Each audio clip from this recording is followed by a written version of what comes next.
Bruh, bruh, bruh. Well, hey there, everybody. So, we are back at it. We're going to do another game review. Game reviews what I do most around these parts.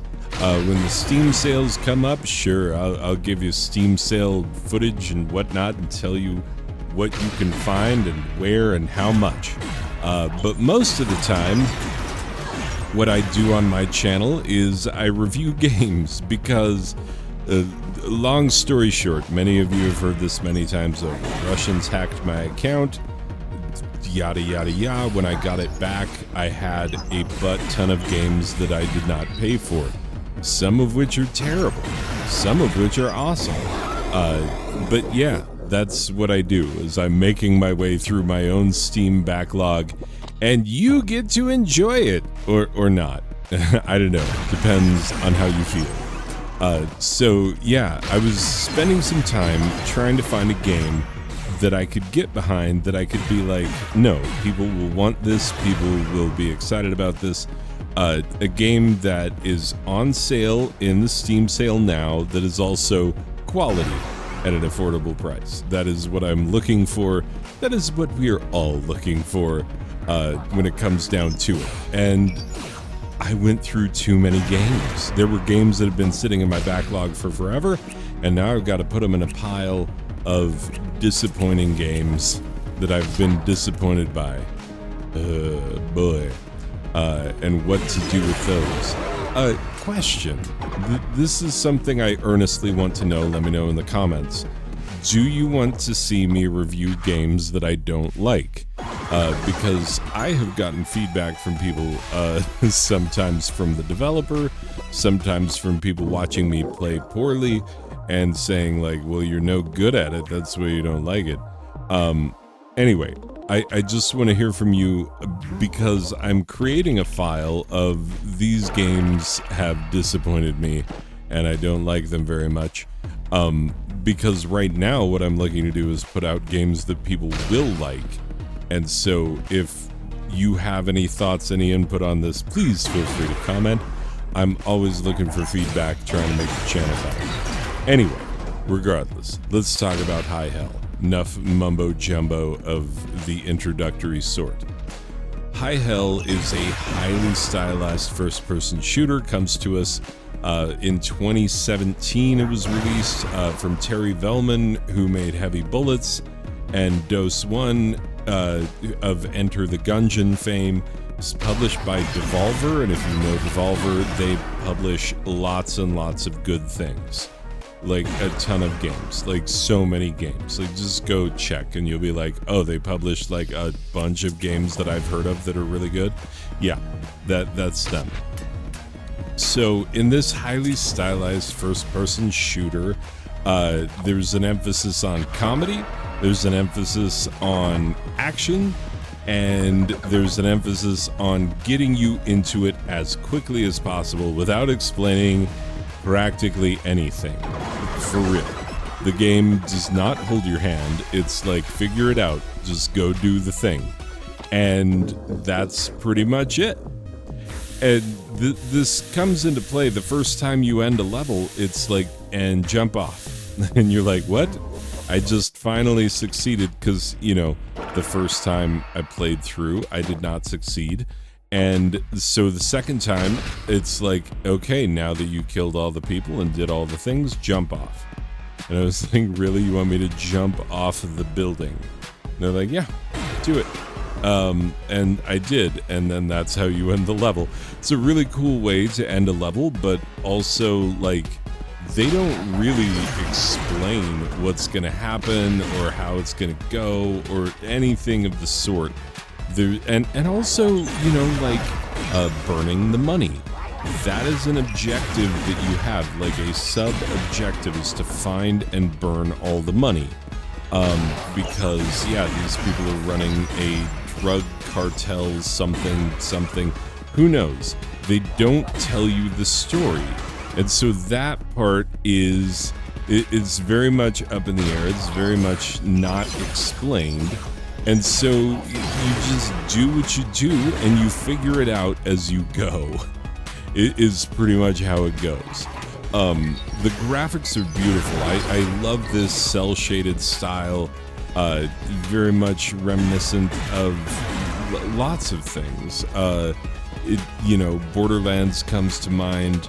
It's less detailed than Borderlands, a little more simplistic in its graphics, but still that cel-shaded, dark outline, bright color kind of a deal that you get in Borderlands. And it works incredibly well. And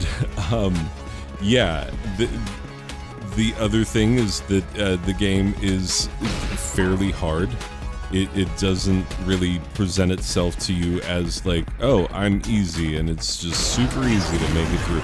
No, it's fairly difficult, but it gets easier if you die on a level. At least you'll remember where the bad guys are on every level. And the enemy AI makes it so that for the most part, people will be in the same places where they were the last time you saw them.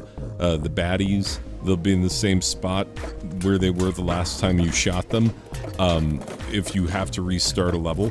But the enemy AI, which they actually make fun of in-game, they're like, yeah, these idiots. Basically, everyone charges you. Like they will. So if you kick in a door and then you sidestep it, you can wait for them to come to you, which I did a lot of. I did a fair bit of that because I'm not as good in an open area with the shooty shoots. I'm more of a duck and cover, take my time sort of a guy, which, is not really what the game wants you to do. It feels like the game wants you to go, go, go, but I'm not the best at that in a shooter. Like, it's funny because I've gotten really far on Dead Cells lately, and that's a different game entirely, but like I'm really fast at it, like decently solidly fast at Dead Cells, which also wants you to go fast. High Hell wants you to go fast, but because the style of game, I myself and my natural proclivities for the way that I play games like this, I'm not going as fast as it would want me to go. But yeah, when you come up against the enemies, they will be in the same places for the most part, except for they will charge you when you know that they are there. And that the only exception to that is bosses. Bosses have their own AI. It's the first guy you kill, Slim, something like that. Stretch, something like that. I don't remember. Starts with an S. And he's a guy in a red jumpsuit. Yeah, he just waits for you to get there and then he unloads. But if you know he's there and unload on him first, it's fine. You'll make it through. The Professor Meth level, I died to Professor Meth like a bajillion times. You'll probably see it in the footage. And, the thing about that is that there's a trick to killing Dr. Meth, and it does not explain it to you. It just throws you in there and is like, figure it out. You have to kill these monkeys with the mind control helmets and guns, because that's the kind of game that it is. Has monkeys with mind control helmets. And you have to figure out that, like, okay, when I shoot Professor Meth, the Tesla coil goes off, and so you have to shoot him, then the coil. I'm giving away the secret of the game, by the way, at least of level 5. There are more levels than just level 5, believe it or not. Anyway, so you shoot Professor Meth. I keep wanting to call him Dr. Meth. Professor Meth, you shoot him, it'll make a Tesla coil glow, and while it's glowing, you shoot that Tesla coil. You have a very small window to do it, but once you've shot, I think there are 4 of them, then you can kill him. And if he finds you, he will kill you in a single shot. So you got to keep moving. It's a problem. It's really hard, but it's, that's the way the game is made. Every time you start a level, it gives you like 5 seconds or less of objective. It'll just be like, steal the boss's picture, kill Professor Meth. It doesn't even say kill Professor Meth. It'll just say Professor Meth. Like, this is your objective, Professor Meth. And you know, like, okay, I gotta go kill him. And then you go, and then you fail a couple of times, and then you finally figure it out. Well, took me more than a couple of times. I don't know how many times. If I talk long enough, you'll see it in the footage.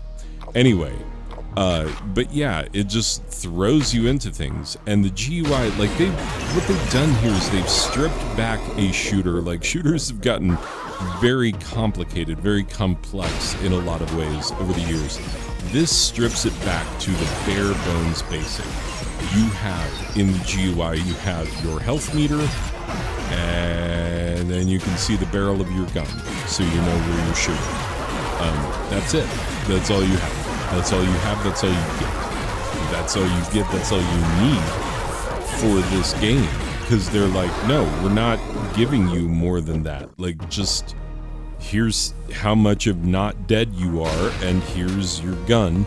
Go make some other people dead.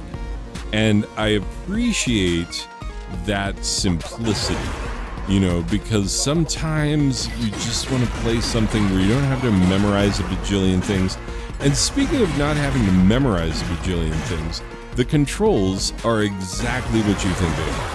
Space to jump, control to crouch, left click to shoot, etc. Like, just, you know, every other first-person shooter uses a very similar control scheme, and you just sort of immediately fall into it and immediately know what you're supposed to do. And that is beautiful. The game emphasizes more than anything else fun. Not lore, not character, not story, not any other aspect of the game other than fun. And if it doesn't serve the fun, it's not in the game. That's it. And so, really, it's just a fun shooter. So let's put a final score on it, and then we will be ready to be done. Okay, and final score-wise, we are going an 8 out of a possible 10 Doom Guy smiley faces, because, you know, when the Doom Guy smiles, the whole world smiles with him, I think. Pretty sure that's what the song is about. Anyway, people, that's going to do it for this one. I will see you in the next one. Okay, bye.